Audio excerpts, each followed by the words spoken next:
Hello friends, कैसे हैं आप लोग। मैं उम्मीद करता हूं आप लोग अच्छे से होंगे।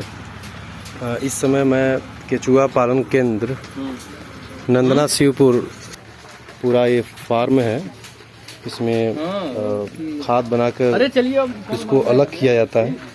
केचुआ को उसमें कुछ समय तक उसमें रखा जाता है, जिससे केचुए के द्वारा वर्मी कंपोस्ट तैयार होता है। यह विधि जो है सामने आप देख रहे होंगे। तो सैकड़ों टन का कैपेसिटी है। ये सामने जो एक हाथ से संचालित होने वाली मशीन है, जिसमें ये छटनी का काम किया जा रहा है, जिससे जो महीन कण के जो वर्मी कंपोस्ट है वो तैयार हो रहे हैं यहाँ पे। और आप देख सकते हैं कि इसका जो उसके लिए आप कम से कम 1000 जो गोबर है और कितना ही इसमें मुलायम और कितने छोटे दानों में कम से कम 1000 हो गया है। और जो बड़े दाने हैं इस छन्नी के माध्यम से ये बाहर पृथक कर लिया जाता है। और यह जो है अगले यूज के प्रयोग के काम में इसको लगाया जाता है।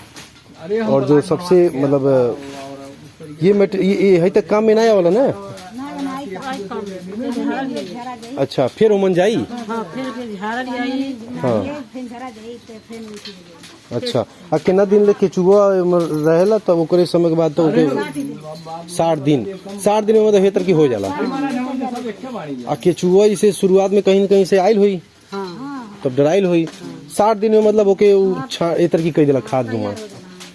यानी कि सिर्फ 60 दिन में किस तरह से केचुआ जो है अपना काम जो है कर देता है। गोबर को वर्मी कंपोस्ट यानी कि देसी खाद में बदल देता है। ये यहाँ पे कुछ महिलाएं हैं और वो यहाँ पे काम कर रही हैं। पूरी महिलाएं ही यहाँ पे काम पे लगी हुई हैं। और जगह जगह इसको बॉक्स नुमा बनाया गया है, ईंटे से जोड़ा गया। और भी कई तरह के लोग दवा, उसके बाद कीटनाशक दवा, पेस्टिसाइड वगैरह मिलाया जाता है। और जिससे देखते हैं कि आए दिन किस तरह से लोग बीमार हो रहे हैं। इस तरह से रासायनिक तरीके से अनाज उगाकर जो जिस तरह से भोजन के रूप में प्रयोग लाते हैं, प्रयोग करके अपना पेट भरते हैं। लेकिन कुछ समय बाद देखा जाता है जिस तरह से बीमारियां आजकल बढ़ रही हैं, कहीं न कहीं उस रासायनिक खादों और उन पेस्टिसाइड दवाओं का ही कहीं न कहीं प्रभाव है, जिससे लोग बीमार हो रहे हैं। अगर इस तरह के वर्मी कंपोस्ट के द्वारा खेती करके अगर फसल कोई भी उगा रहा है, तो कहीं न कहीं उसको इन सब रोगों से तो कहीं न कहीं निजात मिलेगी। और यहाँ पे जो ये यहाँ के इस फार्म के मालिक हैं, और इनसे कुछ पूछा जाए कि ये कब से मतलब खेती की जाती है। हाँ। तो मूल रूप से जमीन भूमि पर खेती जो की जाती है। हाँ। तो जमीन में यदि हमारे पोषक तत्व सही हैं, अगर हमारी जमीन की उर्वरता सही है, तो हमारी उत्पादकता सही होगी। और जो हमारी उत्पादकता होगी वो अगर भूमि सही है तो उसकी गुणवत्ता भी सही होगी। और जब हमारे भू उत्पाद की गुणवत्ता सही होगी तो हम जब खाएंगे तो स्वस्थ और निरोग होंगे। तो स्वस्थ रखने के लिए हमको जमीन को स्वस्थ रखना होगा, जमीन में उपजाऊपन रखना होगा। जमीन के जितने माइक्रो ऑर्गेनिजम्स जो होते हैं, सूक्ष्म जीव होते हैं, उनको बनाए रखना होगा। तो जमीन में जितने सूक्ष्म जीव माइक्रो ऑर्गेनिजम्स होते हैं, उसमें केंचुआ सबसे प्रमुख जीव होता है। यह सभी जीवों में लगभग 70% इसका रोल अकेले होता है। इस नाते, इसके कार्य के नाते केंचुए को ही किसान का मित्र, किसान का हलवाहा कहा गया। बिल्कुल। तो पढ़ाई के दौरान हमने मिट्टी को कैसे संरक्षित करेंगे, मिट्टी को कैसे उपजाऊ बनाएंगे, धरती माता को कैसे स्वस्थ और निरोग रखेंगे, कैसे हम ऐसा उत्पादन लें कि हम भी उत्पादन लें और हमारी आने वाली पीढ़ी भी उत्पादन लें, इन सब को सोचते हुए हमने जो है केंचुआ से इसको संरक्षित करने के लिए, केंचुआ पालन को बढ़ावा देने के लिए हमने तभी विचार मन में लाया। और इसको करते हुए हमने एक प्रयास शुरू किया और धीरे धीरे करते हुए या बढ़ाते हुए हमने यहाँ तक का अपना जो है पूरा यह केंचुआ पालन का जो अपना एक सेटअप बनाया और कर रहे हैं।